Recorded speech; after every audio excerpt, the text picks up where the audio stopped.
Hatimaye jeshi la polisi lazuia mkutano wa Chadema.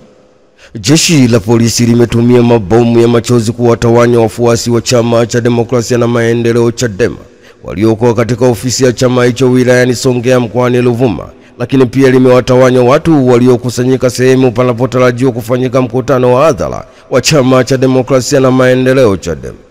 Viongozi wakuu wa chama hicho John H. ambaye ni makamu mwenyekiti wa chama cha demokrasia na maendeleo Chadema Taifa Bara na viongozi wengine akiwemo God Bless Lema wamezuiliwa kuongea na waandishi wa habari na wamekamatwa na kupeleka kituo kikuu cha polisi wilaya Songea.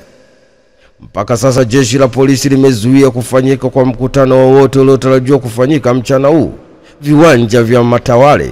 Huko mgeni rasmi alitarajiwa kuwa mwenyekiti wa chama cha demokrasia na maendeleo Chadema Taifa Tundu Antipas Lissu ambaye naye amekusha kamatwa na jeshi la polisi. Ni taarifa kutoka huko mkoani Ruvuma. Hatimaye jeshi la polisi Tanzania limetumia mabomu ya machozi kuwatawanya wafuasi wa chama cha demokrasia na maendeleo Chadema waliokuwa katika ofisi ya chama hicho wilayani Songea mkoani Ruvuma, lakini pia wamewatawanya watu waliokusanyika sehemu hiyo palipotarajiwa kufanyika mkutano wa hadhara wa chama cha demokrasia na maendeleo Chadema.